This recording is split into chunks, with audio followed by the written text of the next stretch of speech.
This tutorial review will show you how to create personal voice on iPhone. To create or to use this feature, first of all update the iOS 17. Then go to your iPhone settings, scroll down, tap on accessibility, scroll down. Under speech section, you will get the personal voice. So tap on that. Now tap on create a personal voice. Tap on continue. And here you can see the requirement to get ready to record. Then tap on continue. And you can change your personal voice name from here. Tap on continue.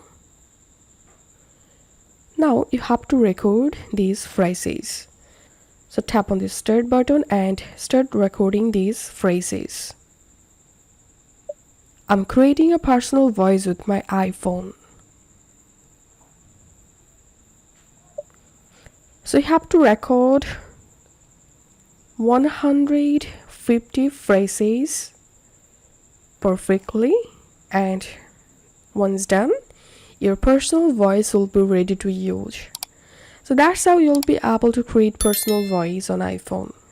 If you find this video helpful, don't forget to subscribe Tutorial River. See you in the next video.